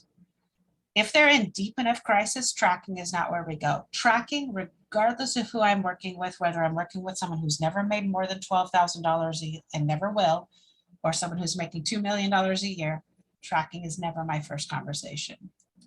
We've jumped in right here with tracking at a place where I've already established some rapport, so they already trust me. We've worked out some resiliency things, and now we're working on tracking. So we will not get to this like, I have clients, I have one couple client, they're both PhDs. We're on our 4th session today. We haven't even talked about tracking yet, Wow. right? Oh, okay. This takes some time. So this would not be, there are ways. So I understand that in some nonprofit worlds, you get one meeting with someone, you get one meeting, and tracking is not that conversation. We develop something else. That's where we're going to talk about resiliency stuff, because you can teach resiliency, you can teach a resiliency practice pretty damn quickly that they can take with them and use. But tracking necessitates that you have a longer relationship with this person, and it takes some delicacy on your side of things to know when it's right to do that. And we've encapsulated tracking like it's its own thing. This is a part of a larger conversation, and my clients know when we're getting there. Like, I am saying things like, we've been doing really good, we're talking about these soft skills, like that's because there's a spectrum. Della, I'm sorry, I didn't even say that this time. Mechanical stuff, that's why we're talking about the tracking. Soft skills, that's procrastination, decision making. And we typically start down there on that end with the soft skills, with decision making and resilience, right? Except that I will teach the wild animal and scientist all the way through. That is always going to be useful. Observing our behavior without judgment. So yeah, I understand the picture of what this looks like is like, this is first conversation, this is only conversation, we just jump right into tracking. That's not going to work. It will 100%. It will derail. It's too much. It's a longer conversation. Certainly not as long as ours, because we've dug deeply, deeply down. Yeah, it's different. You need this to require some rapport. Okay. That's this, if you taught this the first session, if you taught tracking, it has exactly the same success rate as if you took a pre-made budget and slid it across the table at them. It's not Okay. gonna work. So everybody who spends money, and everybody spends money, can track. So this is not employment or income dependent at all. So back to your original question, I think. So yeah, I feel bad now, because like last time, Maria, we talked about procrastination was last month. Mhm. Yeah, and even that, like, you can't jump that in all by itself. So this is part of being holistic, right? Holistic for the people that we serve is that this takes a little bit of, it's not the first conversation. They will run screaming away from you if you have this as your first conversation. So you can tease it. You can do like, probably within our first couple sessions, we're going to be talking about tracking, and I do it a little bit differently. And we'll talk about that.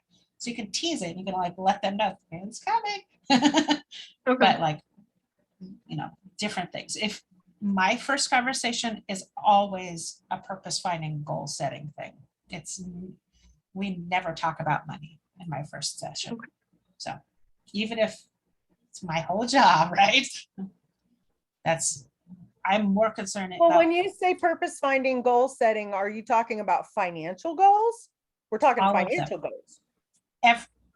Every money touches every part of our life, and our life, every part of our life touches money. So it's everything. Okay. And it's been a while since I've taught that class, and I said like a quote or a bit of a proposal to Cheyenne, and you guys can talk about that. But that's the first conversation. It immediately builds rapport. It gets them understanding what I call the controllable obstacle. Wait, you That's- sent a proposal to Cheyenne for our team to have the training? Yeah, When did you do that? late last month. Okay. She's had a lot on her plate because it's fiscal year, it's been fiscal year I- end. And Right. So, but I am gonna talk to her about it because like I just emailed I emailed our entire department right before this started. I had emailed them yesterday and told them about it, and then emailed the link that you just sent right before it started, if anybody wants to join. But I'm like, but I feel very strongly, and I'm very committed to the fact that I feel like financial literacy is super important for our coaches, and not so much for our health. No, but really, but in helping our Yeah. clients, obviously it's important for everybody, which is why I'm asking you, like, what are your fees? Like, if I wanted to see you personally, but just in terms of like what we can learn from these classes, so just to be able to do the work to help our clients.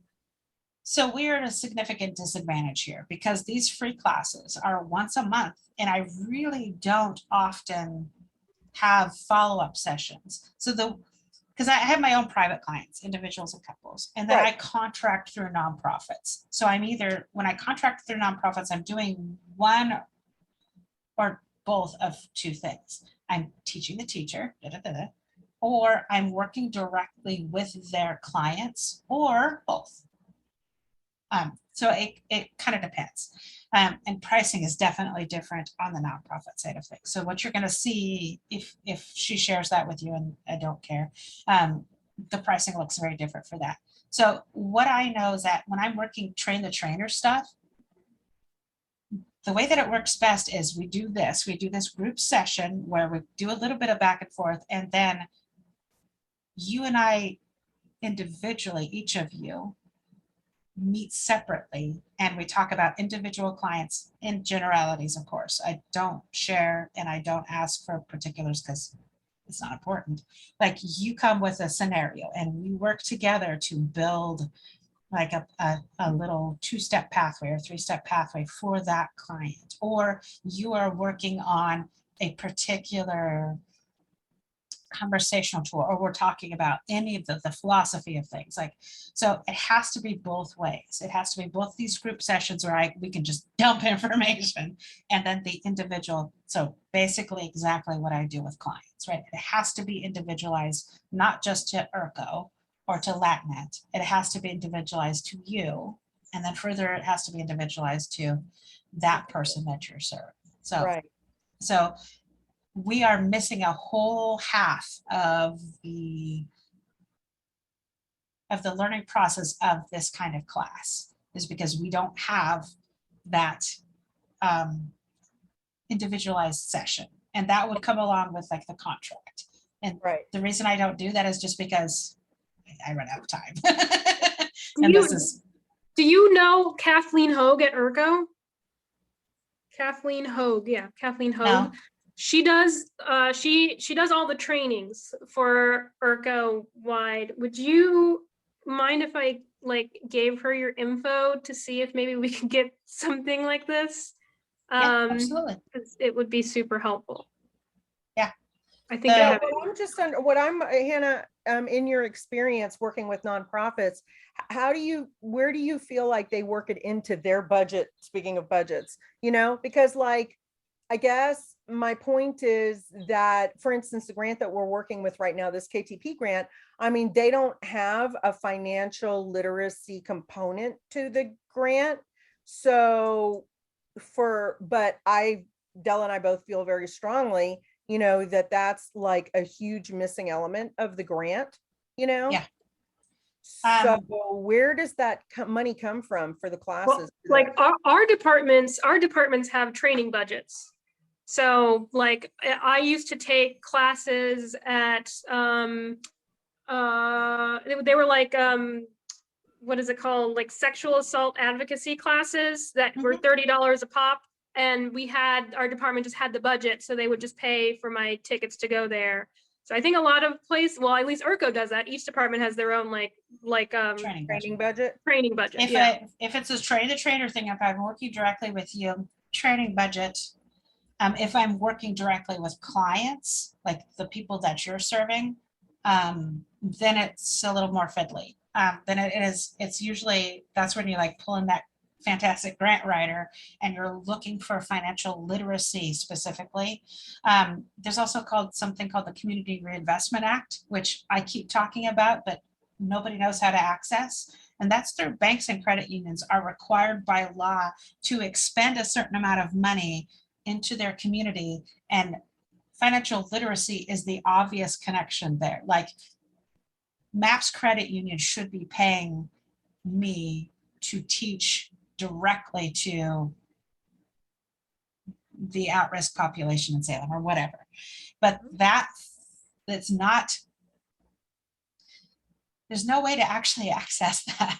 Like the banks reach out to who they think they want to reach out. So that's like a pipe dream of mine, is somehow Well, fixing wait, the so like community. we couldn't go to the banks and say we'd like for you to support, we couldn't do that? You absolutely can. If you know somebody higher up at a credit union or a bank, that, so far as I have seen, has been the only way to even get them to talk about the Community Reinvestment Act.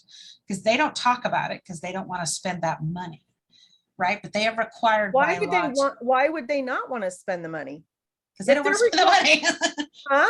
Because let's say that we get everybody with That's a like a high human resources department hoarding their money instead of actually doing the zero. base budget. Yeah, instead of zero based properly budget. shepherding their money. Right, so like Because- if they're required by law to spend the money, why would they not want to spend it? I don't understand. Because the banking system and financial services makes money off of people not knowing how money works. Oh, ooh. That was the sassiest possible way that I can put that. There's no They monetary make more reason. money off of that probably than the penalties. They make more pay. money off of our ignorance. Why would they teach people? They could have done that already if banks and financial services were interested in teaching people how money actually works, like just compound interest. They'd rather have you overdraw your account and make, $25 off of an overcharge fee. It's much more lucrative for them to do it. Yeah, that's hot. Yeah. That's the stuff that keeps me up at night. Yeah, Yeah, it's been around since 1977. Yeah, it has. I've never Right heard after of this. right after a real Amazing. fucked up financial crisis. Yep. Yeah. Welcome to my world, ladies. Yeah.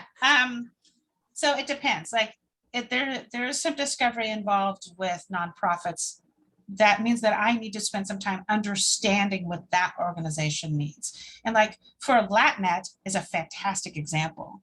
I can't directly work with your clients in most cases. Why? I don't speak Spanish. Oh, our clients, like, Okay, I literally. I made an assumption.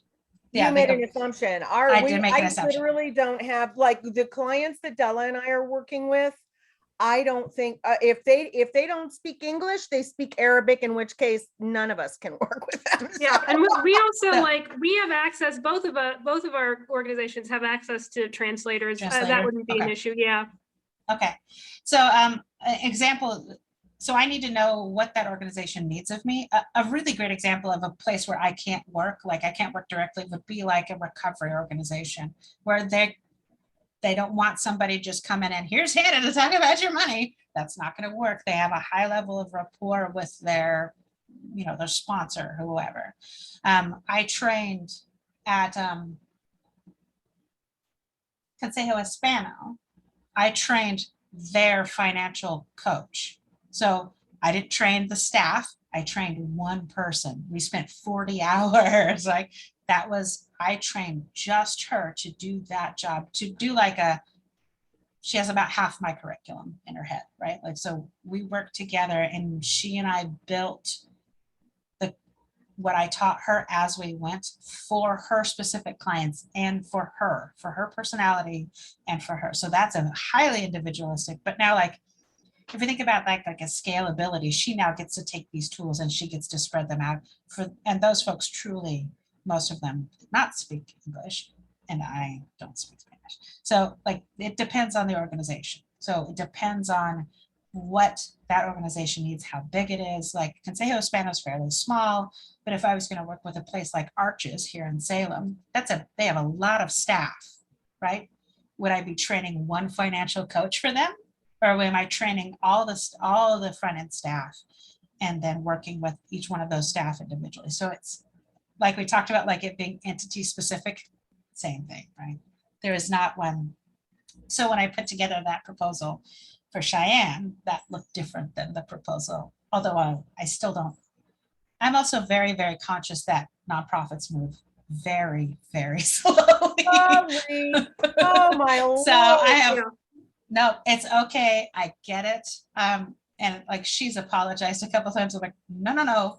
I understand nonprofits. Like, I'm gonna put that out there and I'm gonna hear back 2 years later. It's totally fine. It's okay. But I would love personally to have my business be exclusively me working contracted through nonprofits with no private clients of my own. I would love to work through nonprofits like yours. I would love to work through like trade schools. I would love to work through community colleges. I would love for that to be my only job. That would make me super, super, super, super happy. Right. My private clients are what I do too. I do love them, but like it's still an enjoyable part of my life, but I would love to be of service in a way that only Because working through working, and organizations. yeah, and I get it, because like, listen, Della and I love what we do. However, we have to work with individual clients, and that is Yeah. draining sometimes, because It it's, is. you're dealing with crises in everybody's lives on a daily basis, and it is draining, because it is, again, it's like caregiver burnout. It's very easy. Yeah. I used to have people tell me, oh, you should be a therapist, like a licensed clinical social worker or whatever, Yeah. and I'm like, listen, I don't have the temperament for it. I can't. There's other Because things that you can do. there are other things that I can do, because that is you have got to have a really, you have to be born to that. Like, you really have to have the patience for that. That's not easy work. I have, be real careful. A weirdly high number of my private clients are therapists. Oh, interesting. So I went into that, like, I got one therapist client. I was like, and then we talked for a little bit. I was like, when are you not given these tools? She said, absolutely not. We were not given these tools. Absolutely not. I'm like, oh, that's weird. She said, this is weird. So like, that's why, and that's all one of the reasons I'm careful to, like, when Maria was talking about like money therapists, I'm like, oh, careful, please. We don't want to just throw that language around, but there are steps to take.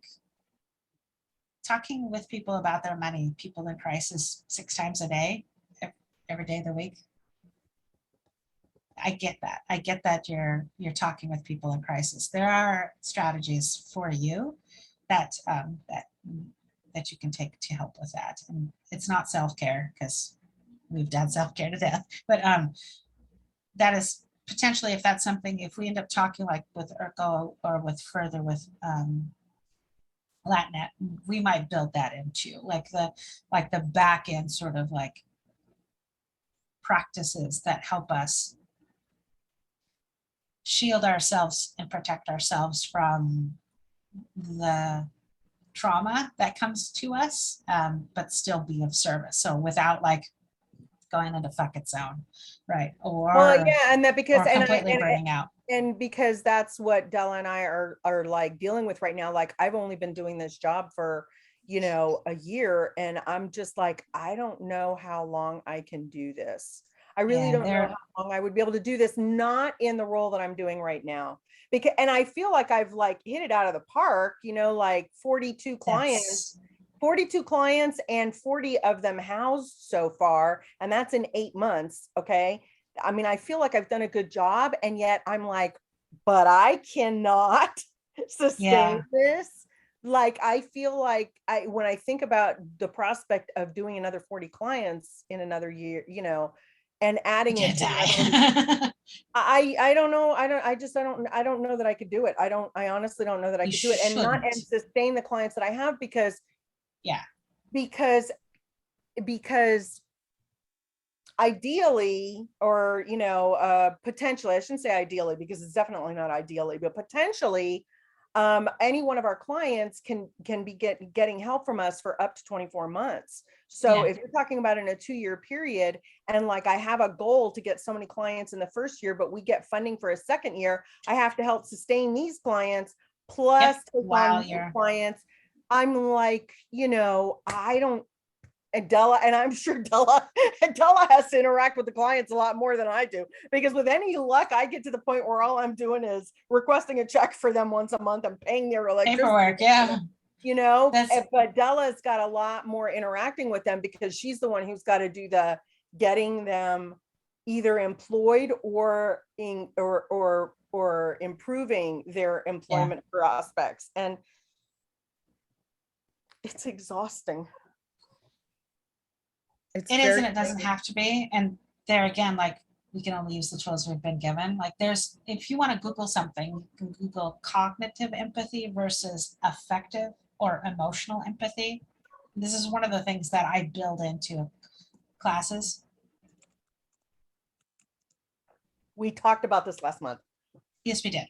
Cognitive versus Empathy, emotional or empathy. no, was it empathy versus compassion? Was it empathy versus compassion? Yeah, empathy versus compassion Right. too. And there's tools out there, and I've adapted my own tools, of course, but you don't need me for that. But there are lots of ways to protect ourselves from that, and the crisis around that and the burnout around that, because and I feel the organization's going, well, but give them time off. I'm like, no, man, that's not. You need to structure things differently and have different expectations. And I feel for you guys, but there are steps. There are things that you can do to build your own resilience without and to protect yourself from that burnout and trauma, real trauma. And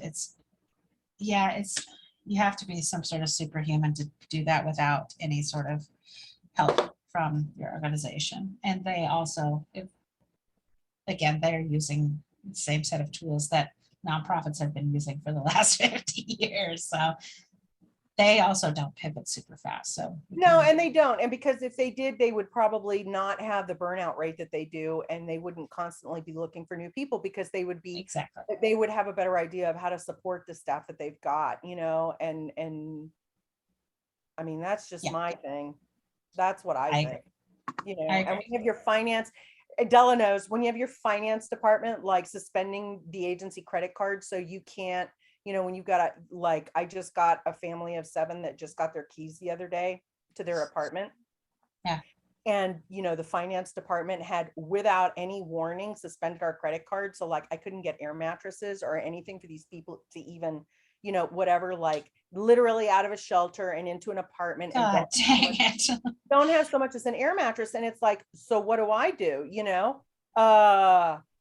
Charge it all on my personal credit card and request reimbursement. But what if I'm a staff member who doesn't have the line of credit for that? Right. What do my clients do? So it's like, our own agency and our own finance department, it can frequently be the biggest source of stress for us. Well, I believe that. Yes. So yeah, like, you're literally cutting me off at the knees and helping these clients, Yep. So whatever. And my boss, Cheyenne, my boss, is trying to teach me how to like not lose my temper.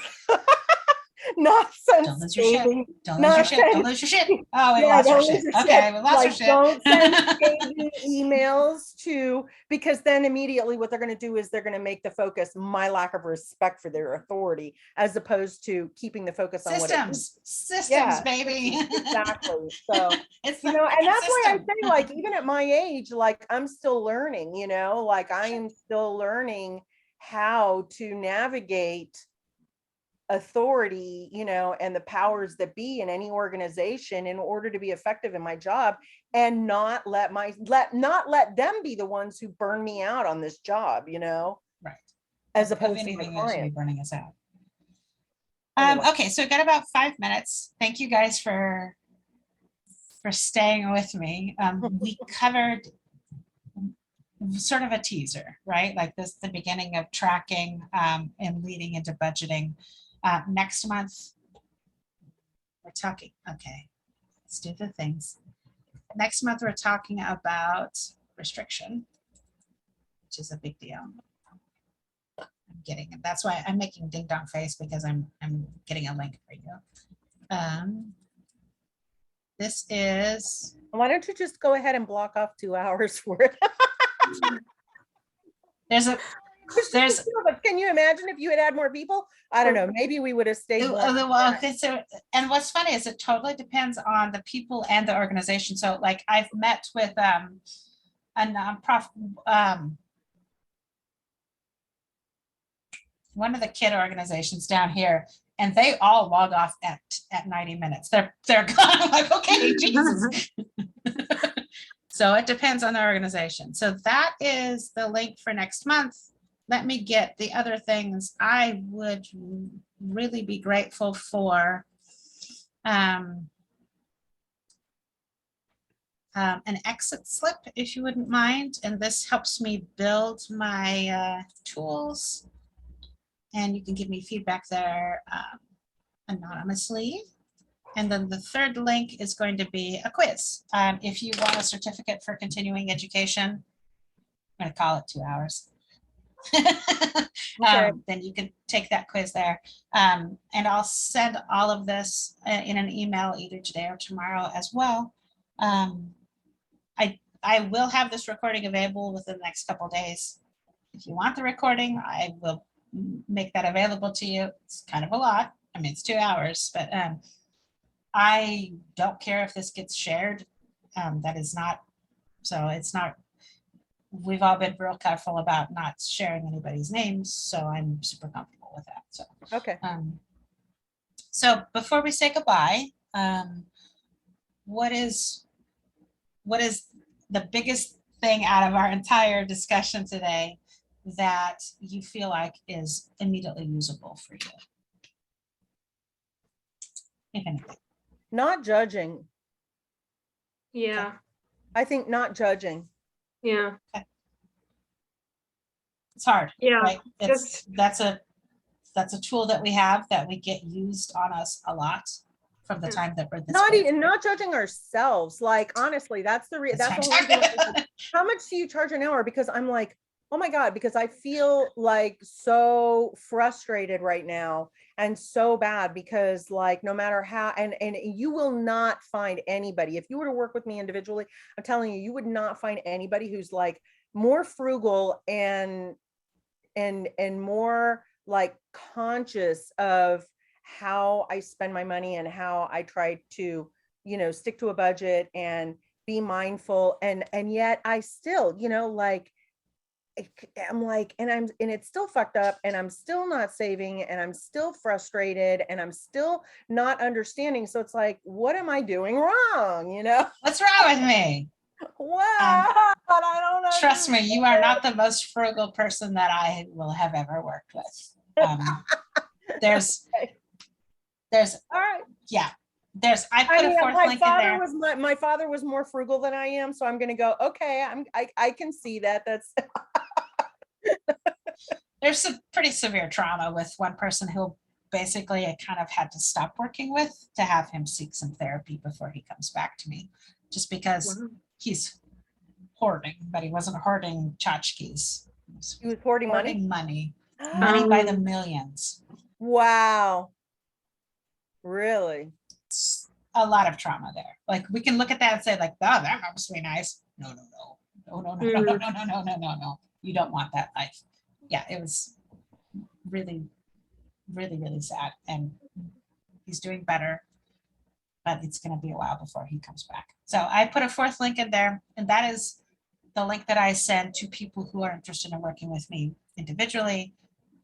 If you want to schedule that session, they're free. You don't need any, we can talk about this more. They're 45 minutes. It's basically, it's yeah, it's a little more, there's some more structure to it, but it's basically, it's a test drive for Hannah, as we talk about what that might look like. And we could talk about all the different weird little pricing options, the menu of that, so. Okay, But, so if you want to, you're welcome to. There's no sales pitch. So, Your business email is hannah@pacifictoa.com?